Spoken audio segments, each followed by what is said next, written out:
She didn't knock. She didn't ask. She went straight to calling the police, over something so petty it barely sounded real.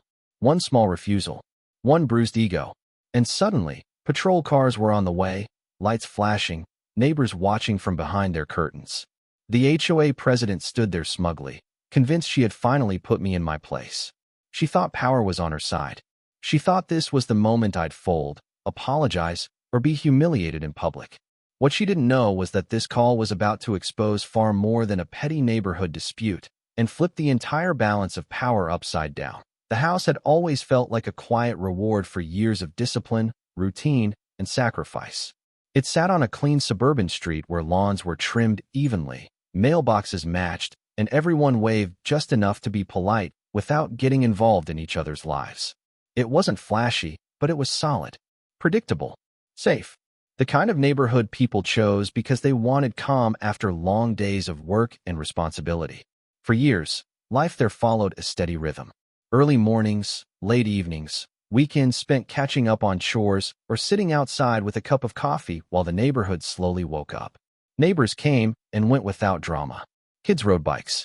Dogs barked behind fences. Delivery trucks stopped briefly and moved on. Nothing about the place suggested it would ever become the center of conflict, let alone public humiliation or authority being weaponized over something absurdly small. The homeowner had chosen this community for one reason above all else: stability. The job demanded long hours, emotional restraint, and a constant awareness of consequences. When the uniform came off at the end of the day, the last thing needed was chaos. Home was meant to be neutral ground, a place where rank, responsibility, and pressure stayed outside the front door. At first, the HOA barely registered as a presence. It existed in emails that were easy to skim and forget. Seasonal reminders about trash bins, occasional notes about lawn height or holiday decorations. Nothing unreasonable, nothing personal. The kind of rules most people barely noticed because they didn't interfere with daily life. The board members were familiar faces, but distant ones. People who liked organization. People who enjoyed having something to oversee.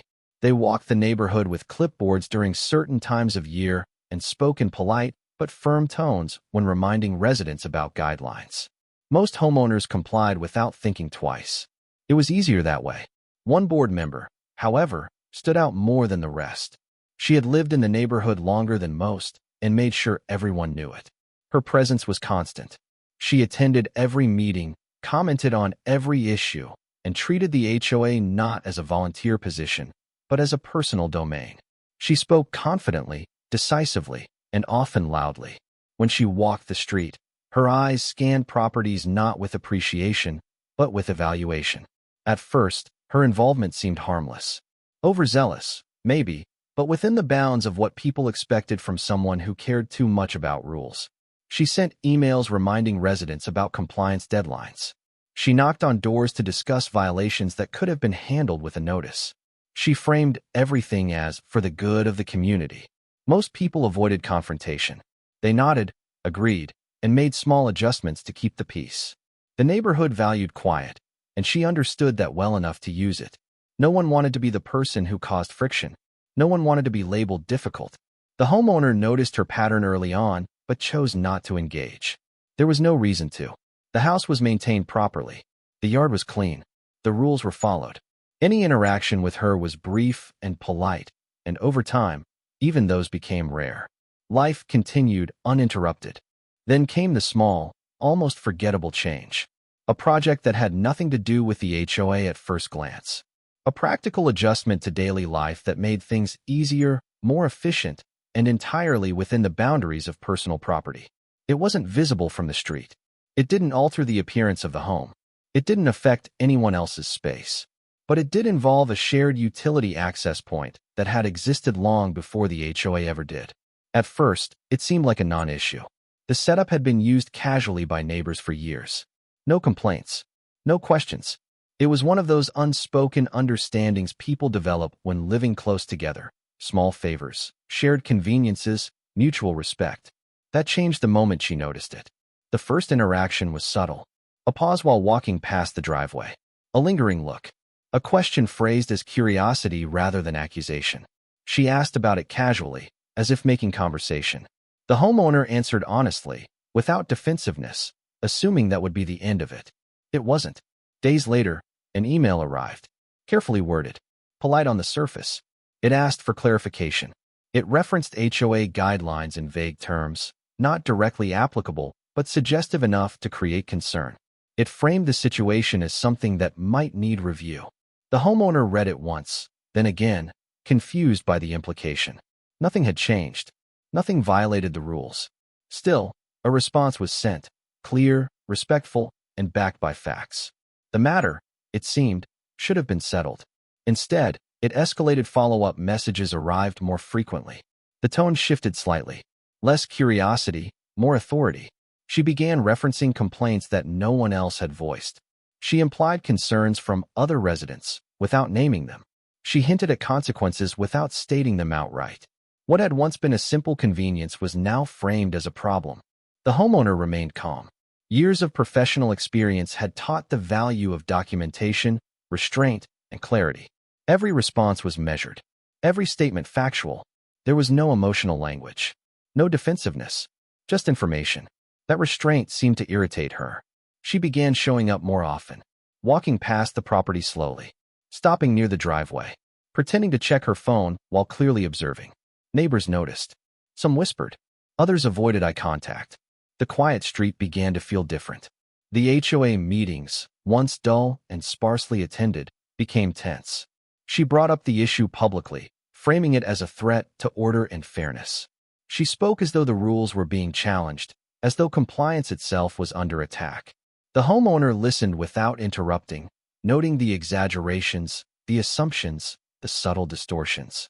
There was no outburst, no dramatic rebuttal, just patience. That patience, however, had limits. The issue was no longer about a utility or a rule. It was about control, about someone discovering a situation they couldn't easily dominate and refusing to let it go. Behind the scenes, she began contacting external authorities, not to verify facts, but to build pressure. She asked questions designed to provoke responses. She presented partial information. She framed the homeowner as uncooperative. Each step felt disproportionate. Neighbors began to take sides quietly. Some sympathized but didn't want involvement. Others believed whatever the HOA president said, trusting her confidence more than the facts. The sense of community that once defined the street started to fracture. And still, the homeowner stayed composed. There was a reason for that composure, though no one else knew it yet. A life spent navigating high-stakes situations had taught one unshakable lesson. Real power doesn't announce itself. It waits. It observes. And it allows others to reveal exactly how far they're willing to go. By the time the official notice arrived, formal, authoritative, and threatening, the line had been crossed. What should have been a minor clarification had turned into a personal campaign. What should have been resolved with a conversation was now framed as defiance. The notice demanded immediate compliance. It referenced enforcement.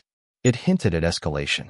And tucked into its final lines was the suggestion that law enforcement might be involved if the homeowner refused. That was the moment everything shifted.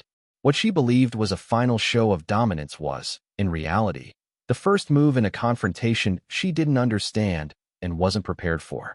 Because while she thought she was invoking the highest authority available to her, she had no idea who she was actually challenging, or what consequences come when confidence is built on assumptions instead of facts.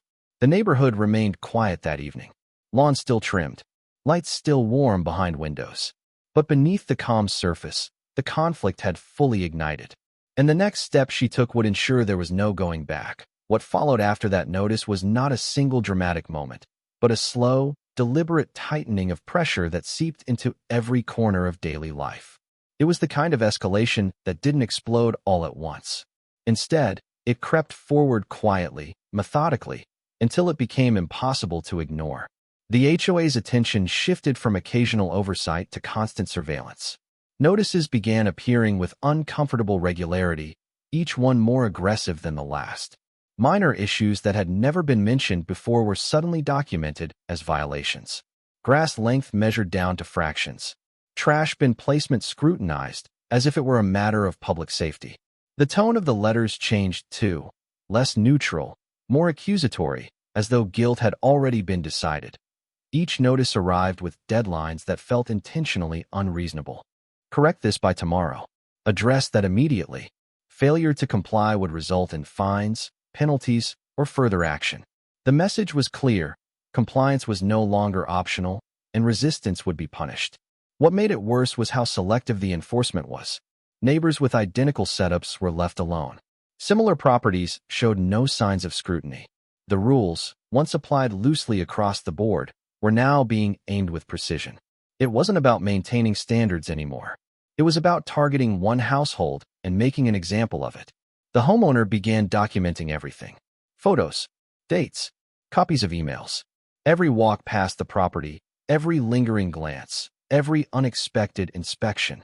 Experience had taught the importance of records, especially when authority figures overstepped. Still, even with documentation, the emotional toll began to grow. There was a shift in how the neighborhood felt. Friendly waves disappeared. Conversations ended abruptly when certain people walked by. Some neighbors clearly wanted no part of the situation, afraid that association alone might draw unwanted attention. Others seemed emboldened by the HOA's actions, whispering about rules and compliance as if reciting doctrine. The HOA president's presence became unavoidable. She walked the street daily now, sometimes multiple times. Her car slowed near the driveway. Her gaze lingered. She never spoke directly, but her message was unmistakable. She was watching, and she was waiting for a mistake. Then came the fines. The first one was small, almost insulting in its pettiness. A symbolic gesture more than a punishment. It cited a vague rule, loosely interpreted, and demanded payment within a short window. The homeowner contested it calmly, citing the guidelines, attaching evidence, and requesting clarification. The response was delayed, dismissive, and unhelpful. Instead of addressing the dispute, the HOA issued another fine. Then another. Each one, stacked on top of the last, creating a sense of urgency and threat. The amounts increased incrementally, enough to hurt, but not enough to justify immediate legal action. At least, that was likely the calculation. What made the situation feel surreal was how quickly it spiraled. What had started as a simple question about a shared utility had now turned into a campaign of attrition. The HOA began restricting access to common areas, citing pending compliance. Notices were posted publicly, thinly veiled warnings to anyone else who might consider stepping out of line. The homeowner remained outwardly composed, but the pressure was relentless. Mornings began with checking the mailbox, bracing for the next notice. Evenings ended with reviewing emails, dissecting language, and anticipating the next move. Home, once a refuge, now felt like contested ground. Friends outside the neighborhood struggled to understand the intensity of it. On the surface, it sounded trivial. A rule dispute, a few fines. But those inside knew the truth. This wasn't about rules. It was about power. About one person deciding they could enforce their will simply because no one had stopped them before. The HOA meetings became spectacles. Attendance increased, drawn by curiosity and tension. The HOA president dominated the agenda, repeatedly returning to the issue under different labels. She framed it as a threat to order, a slippery slope, a challenge to authority. Each retelling grew more dramatic, more distorted. The homeowner listened silently as assumptions were presented as facts. Compliance was questioned. Motives were implied. The room often fell quiet, uncomfortable with the imbalance of power but unwilling to intervene.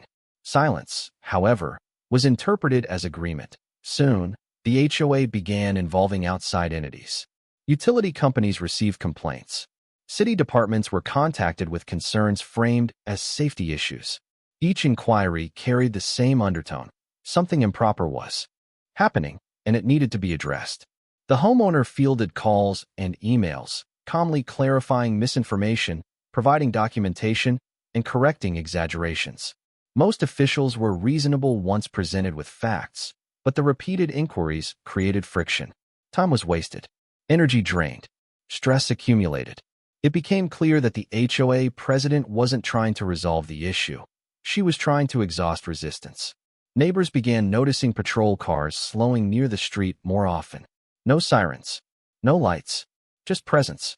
The implication was unsettling. The idea that law enforcement was being casually invoked over a neighborhood dispute sent a chill through the community. Rumors spread quickly. Some said the homeowner was under investigation. Others whispered about violations far worse than reality. Fear and misinformation filled the gaps left by silence. Despite all of it, the homeowner did not comply, not out of stubbornness, but because compliance would validate the abuse. Giving in would signal that authority could be manufactured through persistence and intimidation. It would confirm that facts didn't matter, only who spoke loudest. That refusal seemed to infuriate her. The HOA president escalated again, this time issuing a formal notice of noncompliance that referenced potential legal consequences. The language was sharper, more threatening. It warned of liens, court action, and involvement of law enforcement if the issue was not resolved immediately. The letter was copied to multiple recipients, board members, city offices, even neighboring HOAs. It was designed to isolate, to shame, to overwhelm. The homeowner read it carefully, line by line, noting every exaggeration, every misinterpretation, every false claim. What stood out most was not the threat itself, but the confidence behind it. She truly believed she held the upper hand. She believed the system would bend to her will, as it always had. What she didn't see was the growing stack of evidence quietly being assembled. Every email, every fine, every inconsistent enforcement action. Patterns emerged. Timelines aligned. What looked like authority from the outside began to resemble something far more dangerous when viewed collectively: harassment under the guise of governance. The tension reached a breaking point when the HOA attempted to physically restrict access to the shared utility point. Notices were posted without warning. Barriers appeared. The move disrupted daily routines and affected more than one household, drawing quiet frustration from neighbors who had previously stayed neutral. That frustration began to shift the balance. People started asking questions. Not publicly, not yet, but privately. Why was this happening? Why now? Why one house? Why so aggressive? The HOA president responded with increased rigidity. She doubled down, issuing more notices, more warnings, more threats. Her tone grew sharper, her patience thinner. Control, once assumed, now felt threatened. And then she made the decision that would define everything that followed. Instead of de-escalating, instead of seeking mediation or clarification, she chose to invoke the ultimate symbol of authority she believed she could wield. She framed the situation not as a dispute, but as defiance. Not as confusion, but as refusal to obey. She called law enforcement. The call wasn't made in panic or fear. It was calculated, presented as a necessary step to enforce compliance. She expected validation. She expected reinforcement. She expected uniforms and authority to appear and settle the matter in her favor. Word spread quickly. Neighbors watched from windows. Phones buzzed. Curiosity mixed with anxiety. The arrival of police vehicles, even without lights or sirens, changed the atmosphere instantly. What had once been an internal HOA matter was now something far more serious in the eyes of the community. The homeowner stood calmly as the situation unfolded, aware of the stares, the whispers, the assumptions forming in real time. This was the moment she had been working toward, though no one else realized it yet. Because while the HOA president believed she was about to deliver the final blow, she had no idea she was stepping directly into a confrontation that would expose every overreach, every abuse, and every false assumption she had relied on. And as the officers approached, the power dynamic she had carefully constructed over months was about to collapse in a way no fine, no notice, and no threat ever could. The arrival of law enforcement didn't come with sirens or urgency, but it carried weight all the same. 2 patrol vehicles rolled slowly into the neighborhood, tires crunching softly against the pavement. Doors opened. Uniforms stepped out. And just like that, the quiet suburban street became a stage. Curtains shifted. Garage doors paused halfway. Neighbors stood frozen in place, pretending to water lawns or check phones while absorbing every second. This was no longer gossip or rumor. This was real, and everyone could feel it. The HOA president stood front and center, posture rigid, expression composed with the practiced confidence of someone who had waited for this moment. She had rehearsed it in her mind. Authority had arrived. The ultimate escalation. She believed the balance of power had finally tilted permanently in her favor. The homeowner remained still, outwardly calm, heart steady, mind clear. Months of pressure had led to this moment. Every notice, every fine, every quiet act of harassment had narrowed into a single point. This was the confrontation she had forced into existence. The officers began their assessment, surveying the property, reviewing the situation as it had been presented to them. The HOA president moved quickly, positioning herself as the source of order, the voice of legitimacy. She gestured toward documents, toward the property, toward the supposed violations that had justified this call. Her confidence filled the space. She expected compliance. She expected reinforcement. She expected the system to validate her actions the way it always had. What she did not expect was how quickly the atmosphere began to change. The homeowner did not argue, did not interrupt, did not plead. Instead, there was a quiet shift, subtle but unmistakable, as credentials were calmly presented, context carefully established, and authority clarified without drama. No raised voice, no sharp tone, just facts, placed deliberately into the open. The officers paused. Their posture changed first. A slight adjustment, a glance exchanged, the kind of reaction that only comes when a narrative fractures. The HOA president continued forward, unaware that the ground beneath her certainty was already eroding. She pressed harder, reiterating claims, emphasizing noncompliance, invoking rules and imagined consequences. Each word, however, now landed differently. The confidence behind them no longer carried the same weight, because something fundamental had shifted. The officers redirected their attention, not away from the homeowner, but toward the situation itself, toward the timeline, toward the paper trail, toward the unusual volume of complaints and the nature of the escalation. Questions began to surface, not accusatory, but probing, clarifying, uncomfortable. The homeowner produced documentation, not dramatically, not triumphantly, just methodically. Emails laid out, notices dated and categorized, fines stacked in chronological order, photographs, records of selective enforcement, evidence of external complaints filed without cause. What had been framed as defiance now appeared as endurance. What had been portrayed as disorder now resembled restraint. The HOA president's composure faltered, not in a single collapse, but in small fractures. Her certainty gave way to impatience. Her measured tone sharpened. Her explanations grew longer, more tangled, more defensive. She spoke more, but said less. Neighbors noticed. Whispers rippled outward. People who had stayed neutral leaned closer. Those who had believed the HOA narrative began to question it. The presence of law enforcement had been meant to silence doubt. Instead, it amplified it. The officers reviewed the materials carefully. Their focus lingered on patterns rather than isolated incidents, on consistency rather than accusation. The situation no longer resembled a simple HOA enforcement issue. It looked like something else entirely. Harassment, abuse of authority, misuse of resources. The realization didn't come with an announcement. It settled quietly, heavily, like a verdict no one needed spoken aloud to understand. The HOA president sensed it before she could articulate it. Her body language shifted, arms crossed, weight redistributed. The certainty she had relied on began to slip, replaced by agitation. She attempted to reassert control, referencing her position, her responsibilities, her duty to the community.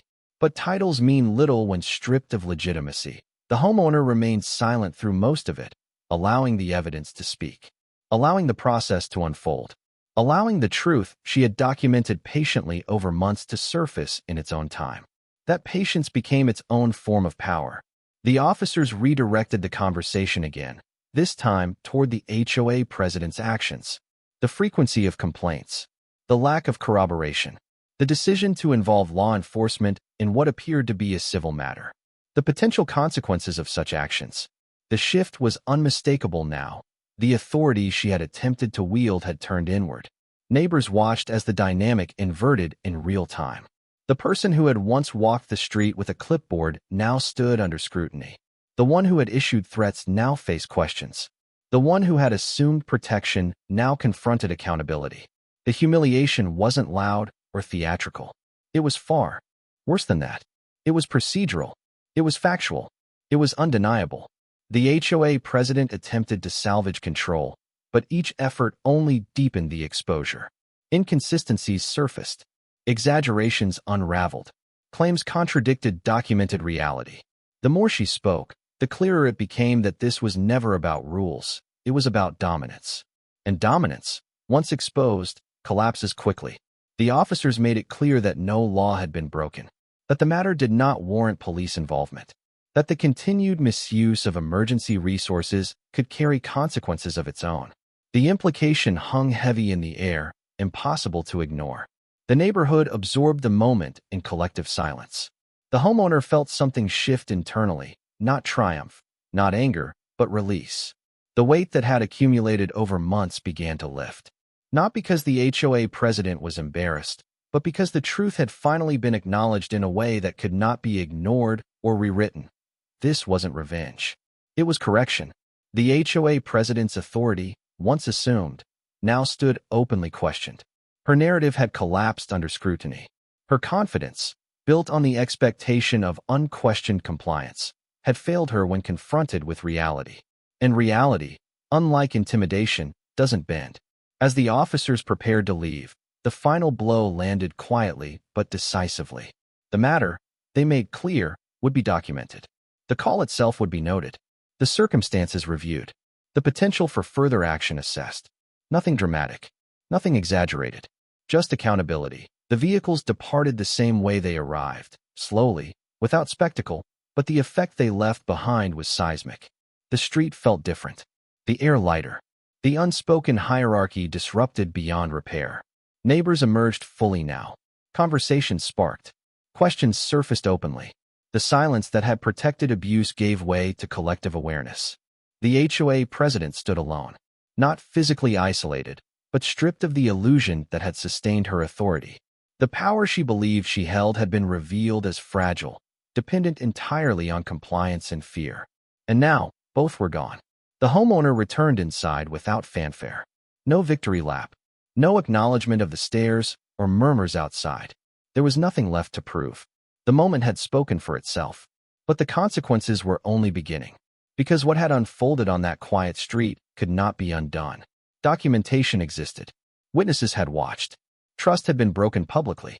And systems, once alerted to abuse, rarely forget. The HOA president believed she had reached the end of the conflict by calling in the highest authority she could imagine. In reality, she had triggered the exact scrutiny she had spent months trying to avoid. And as the neighborhood slowly returned to its routines, one truth lingered beneath the surface, undeniable and irreversible. The person who had weaponized power had finally been seen for what she was, and the reckoning was no longer optional. The days after the confrontation felt unnaturally quiet, as if the neighborhood itself were holding its breath. The same houses stood in place. The same lawns were trimmed. The same routines resumed on the surface. But underneath, something fundamental had changed. The HOA president did not walk the street the next morning. Or the next. Her car remained parked for days at a time. The emails that once arrived with clockwork regularity stopped completely. No reminders. No warnings. No follow-ups. The silence was not accidental. It was strategic, and it was telling. The homeowner waited without expectation. There was no rush to celebrate, no urge to push further. Experience had taught that true outcomes reveal themselves slowly, not in dramatic finales, but in the steady realignment of power. And realignment was already underway. Within a week, a formal notice arrived from the HOA board, not accusatory, not threatening, but restrained and carefully worded. It acknowledged that the previous enforcement actions were under review. It stated that all fines issued related to the disputed issue were being paused pending evaluation. It emphasized cooperation, transparency, community values. The tone alone confirmed what the confrontation had set in motion. Soon after, another notice followed. The fines were formally rescinded. Accounts were adjusted. Records corrected. No apology was offered, but none was needed. The reversal spoke louder than any admission could. Neighbors noticed immediately. Conversations that had once felt guarded became open again. People lingered longer during walks. Small groups formed on driveways and sidewalks, discussing what had happened in hushed but unmistakably relieved tones. For the first time in months, the homeowner felt something close to normalcy returning. But the true impact extended far beyond one household. The HOA board, once unified under a single dominant voice, began to fracture. Board members who had quietly disagreed now felt empowered to ask questions. Meetings were postponed, then restructured. Agendas changed. Policies were reviewed. Procedures that had once been enforced unilaterally were suddenly subject to discussion. The HOA president attempted to reassert control quietly, but the foundation beneath her authority had eroded. Without unquestioned compliance, her position lost its leverage. Requests were challenged. Decisions were delayed. Her confidence, once so visible, now seemed brittle. Residents began attending meetings again, not out of obligation, but curiosity. They listened closely. They asked for clarification. They referenced bylaws. They requested transparency. The culture shifted from passive acceptance to cautious engagement. What had been exposed could not be unseen. The shared utility issue, the spark that ignited everything, was formally reviewed by external professionals. Their conclusion was clear and unequivocal. No violation had occurred. The setup was compliant. The enforcement had been unwarranted. The matter should never have escalated. That confirmation circulated quickly. It validated months of restraint. It reframed the narrative completely. And it stripped away the last remaining justification for the campaign that had been waged under the banner of community standards. The HOA president resigned within the month. The announcement came without explanation, framed as a personal decision. But no one needed context. The neighborhood understood exactly what had happened. Authority built on intimidation rarely survives exposure. A new interim board was appointed. Policies were rewritten. Oversight mechanisms were introduced. Enforcement procedures now required consensus rather than individual discretion. The changes weren't revolutionary, but they were intentional. And intention matters. For the homeowner, the resolution brought something deeper than relief. It restored the meaning of home. The mailbox no longer triggered anxiety. The driveway no longer felt watched. Evenings returned to quiet routines uninterrupted by looming threats. But perhaps most importantly, the experience reinforced a truth too often forgotten in quiet communities. Peace maintained through fear is not peace at all. Neighbors who had once stayed silent began sharing their own stories. Small incidents, minor violations, intimidating emails, situations they had dismissed as isolated or inevitable. When viewed collectively, a pattern emerged, one that had gone unchallenged simply because no one believed resistance would matter. That belief had been shattered. The ripple effect extended beyond the street. Nearby HOAs quietly adjusted their own enforcement practices. Word traveled faster than any official memo ever could. The message was subtle but powerful. Unchecked authority invites scrutiny, and scrutiny changes behavior. The homeowner never sought recognition, never shared details publicly, never leveraged the outcome for influence. There was no interest in replacing one power structure with another. The goal had never been control, it had been fairness. And fairness, once restored, required no spotlight. Months passed. The neighborhood settled into a new rhythm. Not perfect, not conflict-free, but more balanced. Rules existed, but they were applied consistently. Concerns were addressed, not weaponized. Communication improved, not because people trusted blindly, but because they felt safer questioning. The street regained its quiet, not the fragile quiet of suppression, but the steadier quiet of mutual respect. Looking back, it became clear that the most decisive moment had not been the arrival of law enforcement or the public exposure of overreach. It had been the refusal to react emotionally, the refusal to escalate recklessly, the refusal to comply simply to end discomfort. Power had been met not with force, but with patience. And patience, when paired with documentation and restraint, proved far more effective than confrontation ever could. The experience left behind a lasting lesson, not just for the homeowner, but for everyone who witnessed it unfold. Authority is not validated by volume or persistence. It is validated by legitimacy. When legitimacy fails, authority collapses under its own weight. HOAs exist to serve communities, not dominate them. When that balance tilts, it is the responsibility of residents to restore it, not through chaos, but through clarity. The homeowner understood this instinctively long before the conflict began. It was the same principle applied daily in professional life. Power unchecked becomes abuse, and abuse thrives in silence. Silence had ended. As seasons changed and routines normalized, the story became something people referenced quietly when new issues arose. A reminder, a precedent, proof that resistance, when grounded in facts and discipline, could succeed even against entrenched systems. The house remained unchanged. The driveway looked the same. The utility access continued serving its purpose without incident. But the meaning of that space had transformed. It was no longer just property. It was proof. Proof that intimidation can be dismantled. Proof that patience is strength. Proof that the quietest response is sometimes the most devastating one. And perhaps most importantly, proof that even in places designed to feel small and controlled, individual integrity still matters. The HOA president had believed the final move was calling the cops. In reality, the final move had been made months earlier, when the homeowner chose not to react, not to comply blindly, and not to surrender truth for comfort. Everything else had simply followed. The neighborhood never spoke of it openly again, but the lesson remained etched into its collective memory. Power, once exposed, loses its mystique. Authority, once questioned, must justify itself. And justice, when it arrives quietly and completely, leaves nothing left to argue. So the street returned to its routines. Lights turned on at dusk. Dogs barked behind fences. Neighbors waved again, not out of obligation, but ease. And somewhere beneath that ordinary calm lived an extraordinary reminder. You don't have to be loud to be unmovable.